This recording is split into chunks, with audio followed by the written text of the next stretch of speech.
It is our fifth story on the countdown, and it is a memo from a departed Secretary of Defense written 2 days before he departed, departing as certainly as did Dickens' character Jacob Marley. And in essence, it cries and screams and clanks its chains, nearly just as Marley's ghost did to Scrooge post-mortem, Rumsfeld's ghost in favor of everything to which Rumsfeld himself had been opposed. The Rumsfeld classified memo somehow leaked to the New York Times, presenting a wide range of options for Iraq because, Rumsfeld's ghost concludes, the current course is not working. The timing of the leak both auspicious and suspicious on the eve of a week that would bring both the confirmation hearings of Mr. Rumsfeld's successor and the Iraq Study Group's final report to President Bush. In his memo dated November 6, Mr. Rumsfeld admitting that the administration's current strategy in Iraq is not working. Quote, "In my view, it is time for a major adjustment. Clearly, what U.S. forces are currently doing in Iraq is not working well enough or fast enough." The defense secretary also offering ways to limit the political fallout that would no doubt come with a change of course. Quoting again, "Recast the U.S. military mission and the U.S. goals, how we talk about them. Go minimalist." Perhaps the most striking suggestion among the laundry list of potential options floated by the defense secretary, either withdrawing troops or repositioning them to border areas of nearby Kuwait. When Democrats like Jack Murtha have suggested similar options, the White House has accused them of, quote, "cutting and running." It should come as no surprise, then, that on the very day Mr. Rumsfeld submitted the memo, the president himself, on the eve of the election, was lashing out at the Democrats for cutting and running in Iraq. We've got a plan for victory, but if you listen to the debate about Iraq from the Democrats, I don't hear their plan for victory. Oh, they've got some ideas. Some of them say get out right now. Some of them say get out at a fixed date, even though the job hadn't been done. One of them said let's move our troops to an island some 5,000 miles away. Harsh criticism is not a plan for victory. Second guessing is not a strategy. We have a plan for victory. And part of that plan is to make sure Republicans control the House and the Senate. Well, that part of the plan has clearly, in the choice words of Mr. Rumsfeld's ghost, gone minimalist.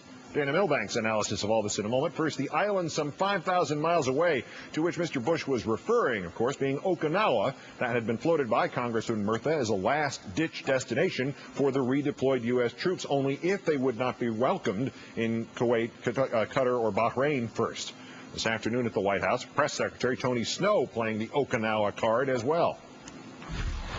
So why wasn't the president leveling with the American people? At the time that this came... He's saying publicly what top members of this administration who were running the war were saying privately. Well, there are a couple of things. First, at that very time, he was actually saying things are not getting well enough fast enough. That was a formulation he was using at the time.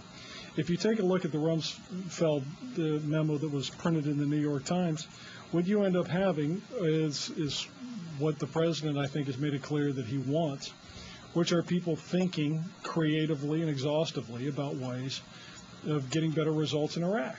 So I don't think you've got a case where the president was saying one thing and advisors are saying another.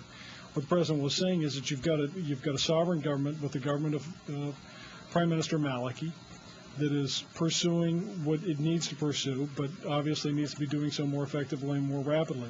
So certainly we weren't trying to wrap it up into a neat little bundle because it's a very complex situation. But isn't it striking that at the same time that you and others in this administration were accusing the likes of John Murtha of cutting and running by suggesting redeployment of forces to the periphery of Iraq or to nearby Kuwait, that the Secretary of Defense is suggesting similar options? Well, no, what Mr. Murtha had suggested was he was never quite that specific, and I think I'd let him speak for himself, but I believe when he came on the Meet the Press, he was talking about redeploying to Okinawa.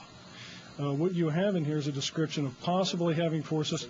Well, that's what he talked about. You say you don't want to talk more. No, here's what he says: is you can withdraw forces from vulnerable positions, cities patrolling, etc., and move forces to a quick reaction force status operating from within Iraq and Kuwait. Now, it is one of many options that are described here. What it means is the administration is trying to take a look at every suggestion, as I think would be incumbent. You're not really answering the question. You're trying to parse. No, I'm not. Wait a second. Let me just finish. Okay. Isn't it striking that this administration was accusing the likes of John Murtha and other Democrats who suggested course correction, including phased withdrawal, of cutting and running, at the same time that the defense secretary was suggesting just the same option? No. You don't see hypocrisy there? No, because you're talking about apples and oranges. If you take a look at what really, because there is no suggestion in here that things be done without regard to developments on the ground. What the president has already said is, what you try to do is, obviously we want U.S. forces to be withdrawing based on what is going on the ground in Iraq, and there is still a significant difference. So this White House is playing it straight with the American people. Yeah.